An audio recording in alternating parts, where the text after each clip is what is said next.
오늘 저녁은 당신 혼자 알아서 먹어. 나는 퇴근길에 엄마네 집 들러서 저녁 먹고 갈게. 또? 오늘 낮에 장 봐서 반찬들 다 만들어놨는데 그냥 집에 와서 같이 저녁 먹자. 엄마가 삼겹살 구워준대. 너도 우리 엄마 집에 가서 같이 저녁 먹던가? 그건 싫잖아. 그러니까 나 혼자 먹고 간다고. 알겠어. 알아서 먹고 들어와. 나도 혼자 알아서 먹을게. 그래, 당신 하루 종일 집에서 힘들 텐데 먹고 싶은 거 있으면 그냥 배달시켜 먹어. 날도 더운데 괜히 음식 만드느라 고생하지 말고. 말이라도 고맙네. 저는 2년 전 결혼했고 지금은 건강 문제로 잠시 일을 쉬는 중입니다. 완전 백수가 된 건 아니고 3개월 병가를 내어놓고 수술을 받았어요. 다행히 수술은 성공적으로 잘 끝났고 다음 달 초에 회사 복직을 목표로 푹 쉬는 중입니다. 병원에 오래 누워 있어서 그런지 아직 체력은 많이 부족해서 운동을 심하게 하거나 많이 걸어 다니기엔 체력적으로 부담이 심해요. 친정엄마가 얼마 전까지 우리 집에 올라오셔서 밥도 해주고 집안일도 도와주셨는데 지금은 다시 집으로 내려가시고 저 혼자 집에서 쉬면서 집안일도 하는 중입니다. 저희 친정부모님들이 차로 2시간 넘게 걸리는 지방에서 사시기 때문에 결혼 전부터 남편은 시댁에서 멀지 않은 곳에 살자고 하더라고요.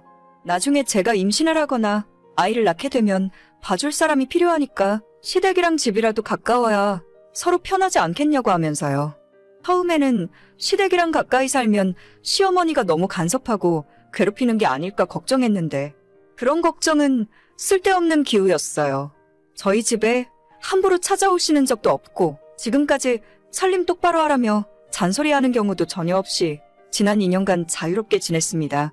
하지만 어떨 때는 조금 너무한다 싶을 정도로 저한테 관심이 아예 없으세요. 남편이 외동아들이라 그런지 시어머니는 저희 남편을 정말 아끼고 좋아하시는데 반면에 며느리인 저한테는 아무런 관심이 없어 보이십니다. 어느 때는 무관심한 것이 편할 때도 있지만 2년이나 지난 지금까지 시어머니께서 저를 어색해하고 대화도 거의 하지 않으려 하시니까 시댁만 가면 제가 투명인간이 된 기분이에요.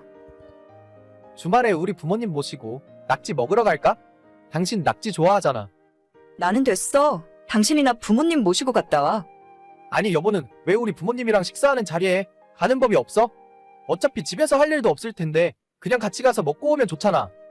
아버님은 그럭저럭 괜찮은데 어머님이랑 같이 있는 것 자체가 너무 어색해.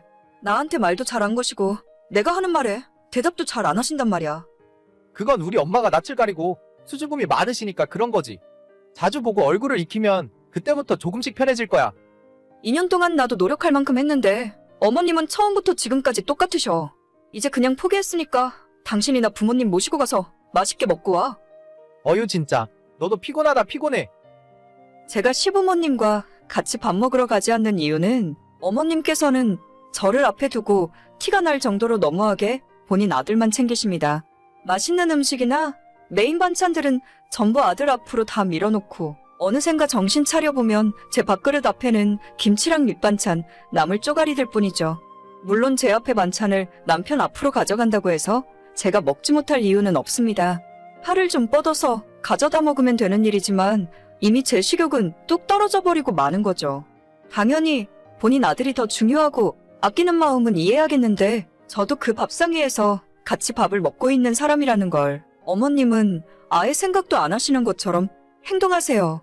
이것 좀 먹어봐라, 저것 좀 먹어봐라 아들한테 그렇게 관심을 쏟으시면서 저를 없는 사람 취급을 하니까 도저히 같은 밥상에서 밥을 못 먹겠더라고요.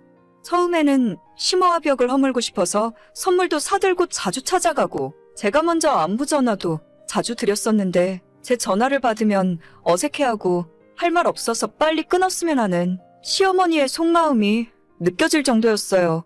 아무리 노력해봐도 관계 개선이 안 되니까 저는 저대로 포기하고 조용히 살아야겠다 생각했죠. 그런데 얼마 전에 복날이 있었잖아요. 그때 갑자기 시어머니가 남편을 통해서 복날인데 백숙을 같이 먹자며 집으로 오라 하시더라고요. 밖에 나가서 사 먹는 게 저도 편하지 시댁에서 먹는다고 하니 진짜 가기도 싫었습니다. 당신 진짜 이번에도 안 갈 거야? 엄마가 복날이라고 호종닭 사다가 백숙 해놓는다는데 이번에도 안 먹겠다고 거절하면 분위기 이상해져. 나는 그냥 집에서 집밥 먹으면 되는데 당신 혼자 가서 나 대신 많이 먹고 오면 안 돼? 아니야. 이번에는 엄마가 꼭 당신도 같이 데려오라고 했단 말이야. 당신 백숙에 들어있는 찹쌀죽도 좋아하잖아. 엄마가 다 준비해놨다고 하니까 이따 저녁에 엄마네 집으로 바로 와. 나도 퇴근하고 바로 갈 테니까. 그래, 알겠어. 그럼 당신 퇴근 시간 맞춰서 갈게. 진짜 난 괜찮은데. 남편이 6시에 퇴근해서 집에 오는 시간이 대략 40분 정도 걸려요. 제가 남편도 오기 전에 먼저 시댁에 가 있으면 어색해서 못 견딜 것 같고 차라리 7시쯤 가서 남편이 도착한 이후에 시댁에 들어가려고 했죠. 시댁 가는데 빈손으로 갈 수는 없으니 집 앞 과일 가게에서 한 박스에 3만 원 하는 커다란 복숭아도 사들고 찾아가서 현관문을 열고 들어갔습니다. 이미 남편을 포함해서 시부모까지 한참 식사 중이더라고요. 남편과 아버님만 저를 반겼고 시모는 손에 장갑을 낀 채 밥상 위에서 커다란 닭을 손으로 직접 해체하고 계셨습니다. 주방 선반 위에 복숭아 박스를 올려두고 제자리로 와서 앉았는데 이미 커다란 토종닭은 거의 다 해체가 된 상황이고 다리 2개와 날개 2짝은 남편과 시아버지 밥그릇 위에 하나씩 올라가 있더라고요. 어차피 이 정도 상황은 예상했었고 크게 놀라거나 서운하지도 않았습니다. 백숙 먹을 때 뻑뻑한 살도 나쁘지 않아서 닭가슴살이나 조금 발라서 먹고 나중에 닭죽이나 한 그릇 먹고 집에 가야겠다 생각했었죠. 그런데 시모가 닭가슴살마저 닭죽 끓일 때 찢어서 넣어야 맛있다면서 전부 발라내서 주방으로 가져가 버리더라고요. 아니, 이럴 거면 그냥 날 부르지 말고 자기들끼리 먹던가? 닭다리와 날개랑 가슴살까지 다 가져가 버리면 저는 모가지나 뜯으란 건가 싶었어요. 옆에서 커다란 닭다리를 통째로 들고 뜯던 남편이 저한테 왜 안 먹냐고 하는데 뭐가 있어야 먹던지 말던지 할 것 아닙니까? 닭에는 살도 하나도 없어서 그냥 젓가락 내려놓고 있었더니 잠시 후에 시모가 닭죽이라면서 가지고 나와서 한 그릇씩 나눠주더라고요.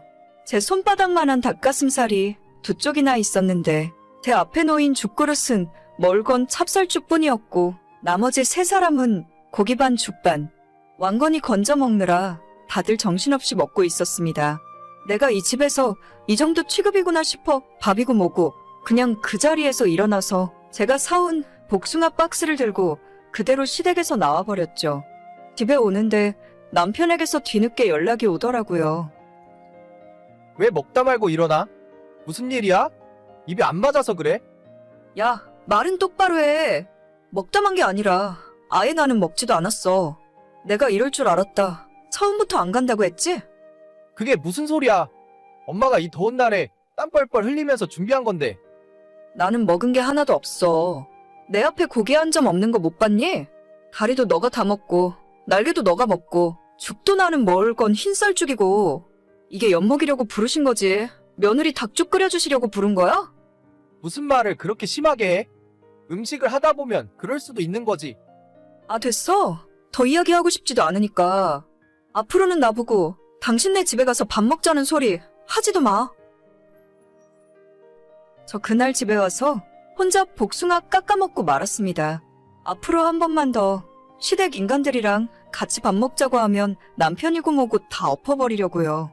무신경한 것도 정도가 있지. 자기 아내가 이런 취급받고 있는데 혼자서 닭다리가 목구멍으로 넘어가는지 모르겠어요. 시모가 먼저 저를 사람 취급하지 않으시니 저도 더는 며느리 노릇 안 하려고요. 명절이고 뭐고 자기들끼리 알아서 하고 저는 찾지 마세요. 남편이나 시모나 저한테 며느리 노릇하라고 하면 그냥 이혼하고 혼자 살 테니까요. 그게 100번이고 1000번이고 나을 것 같네요. 오늘의 사연은 여기까지입니다. 구독과 좋아요, 알림 설정은 많은 힘이 됩니다. 다들 행복하시고 좋은 하루 되세요.